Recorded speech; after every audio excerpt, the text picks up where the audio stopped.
Hey tout le monde, comment allez-vous? J'espère que vous allez bien. Moi, ça va. Enfin, ça va.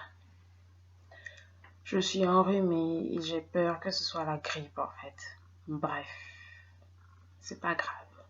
Tous les ans, faut bien passer par là. J'ai réussi à tenir jusqu'à février. Maintenant, je dois y passer. Ok, aujourd'hui, j'ai quelque chose à vous dire. Déjà, je vais commencer par dire que dans la vie, malheureusement ou heureusement, il faut que certaines personnes passent par traversent certaines situations, certains événements en fait, pour mieux comprendre certaines choses et pour pouvoir advertir, pas advertir, je mélange tout là, pour pouvoir conseiller les autres. Donc, quand je dis ça, je vais vous dire de quoi en fait je veux parler réellement. Qu'est-ce qui me pousse à dire ça? Aujourd'hui, j'ai compris une chose. Vous savez, souvent on parle de la virginité des femmes. On parle beaucoup de la virginité des femmes, mais on ne parle pas de la virginité des hommes. Pourtant, il en va de même pour les hommes aussi. Un homme se doit d'être vierge aussi jusqu'au mariage. Ce n'est pas un sujet qui ne vaut que pour les femmes. Croyez-moi, ça vaut aussi pour les hommes. Vous savez, dans la vie, on est mené à vivre certaines choses avec certaines personnes, avec des gens, les gens qui nous entourent, les gens qui nous accompagnent. Et on aura plus ou moins une affinité avec ces personnes-là selon la relation qu'on a avec eux. Normalement, est-ce que vous savez que spirituellement, il n'est pas bon qu'un homme ou une femme soit attaché à une personne du sexe opposé alors qu'il n'y a pas de... Comment dire ça? Il n'y a pas de réglementation en fait dans leur union. Normalement, ça ne devrait pas être comme ça.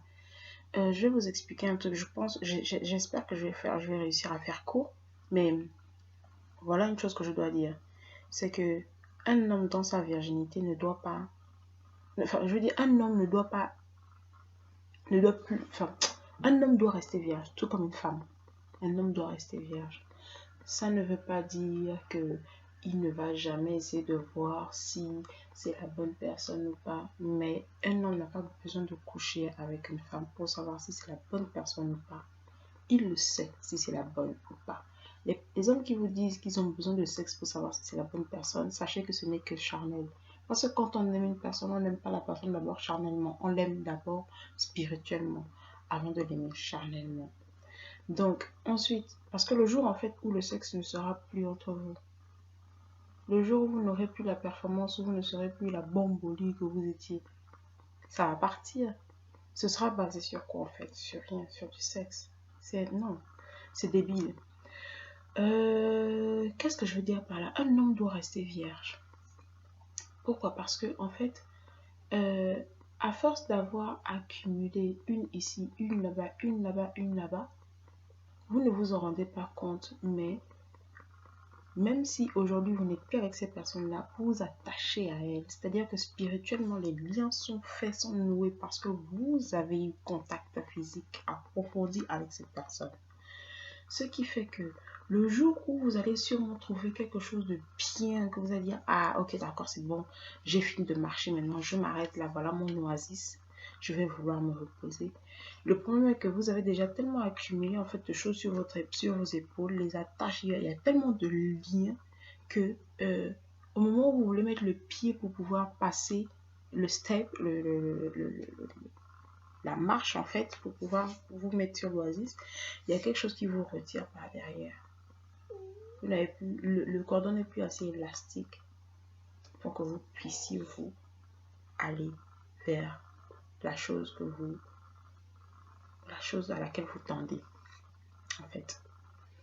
Tout simplement parce que en fait il faut d'abord vous décharger de tout ce que vous avez accumulé avant pour pouvoir vous libérer, pour pouvoir avancer. C'est comme Je sais pas, je vais vous donner une métaphore. Si je vous parle de koh, tout le monde ne regarde pas koh, tout le monde ne sait pas ce que c'est que koh, mais c'est comme une personne qui marche. Elle marche au fur et à mesure qu'elle marche. Bon, ou bien non, c'est comme une personne qui va faire les courses. Au fur et à mesure qu'elle va faire les courses, elle achète une chose, une chose, une chose, une chose. Donc, elle accumule les choses. Au départ, elle est rapide dans sa marche. Et puis, au final, elle est moins rapide dans sa marche. Pourquoi? Parce qu'elle s'est alourdie avec les choses qu'elle a achetées au fur et à mesure. Et donc, elle est moins rapide. Donc, par exemple, sur un chemin sur lequel elle fait d'habitude 5 minutes, elle va peut-être faire 7 minutes ou 10 minutes. Et peut-être qu'elle aura besoin d'aide pour pouvoir marcher. Ou alors peut-être que il lui faudra beaucoup plus de temps parce qu'il y a des escaliers encore à monter, il faut ainsi de suite. Donc ce sont des choses en fait comme ça. Il faut se décharger. Déchargez-vous de tout ce qui est sur vos épaules. Enlevez la charge en plus pour que lorsque vous seriez devant la bonne personne, non seulement vous puissiez la reconnaître, parce qu'il y a d'autres personnes qui ne peuvent même pas la reconnaître, qui passent à côté parce qu'ils ont tellement de choses chargées, ils ont tellement l'habitude en fait, ils ont tellement les épaules chargées qu'ils ne voient pas, que vous puissiez la reconnaître, un, et de deux aussi surtout, que vous puissiez le faire tranquillement, aisément, en fait, que vous puissiez aller vers la personne tranquillement, aisément. Il faut savoir que c'est mauvais pour vous, en fait. Vous, les hommes. Il n'y a pas que les femmes qui sont à blâmer. Vous aussi, les hommes, vous êtes à blâmer. Il faut savoir que c'est mauvais pour vous d'aller de fille en fille. Spirituellement, c'est très mauvais. Ça peut vous condamner. On parle des femmes, oui, c'est elles qui amènent la bénédiction et tout le reste, oui. Mais lorsqu'un homme vient épouser une femme, il ne faut pas oublier que, étant donné que c'est l'homme qui est censé être le gouverneur, le chef de famille, c'est cet homme-là qui, déjà dans la maison même qu'il construit avec la femme, vient déjà avec des soucis. Maintenant, la femme avec qui vous êtes, si elle est assez forte, elle lutte contre les soucis en question, elle arrive à les évincer. Si elle n'est pas assez forte, soit elle plonge, c'est-à-dire soit vous la mettez dans vos problèmes elle-même, soit elle est carrément perdue, elle meurt là-dedans, ou alors elle fuit. Donc, pensez-y, sincèrement. J'espère que j'ai été explicite, j'espère que vous m'avez compris, j'espère que vous avez compris le message que je cherche à véhiculer, à faire véhiculer, à véhiculer surtout. Comprenez que une femme comme un homme doivent être vierges avant le mariage. Un homme ne doit pas avoir d'attache physique et spirituelle avec une autre femme avant la femme qu'il aura choisi d'épouser. Parce que des fois aussi, on va chercher trop loin. Des fois même, c'est l'origine même, la cause même de plusieurs ruptures. Beaucoup de personnes pourront en témoigner.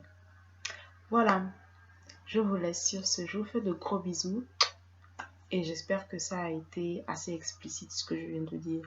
Que les personnes qui regardent cette vidéo, que les personnes qui regardent les vidéos, s'ils comprennent ce que je veux dire, qu'ils laissent des commentaires pour pouvoir approfondir si je n'ai pas été assez explicite avec le message d'aujourd'hui. Voilà, je vous laisse, je vous fais de gros bisous et puis soignez-vous bien pour les personnes qui sont dans mon état aussi. Salut!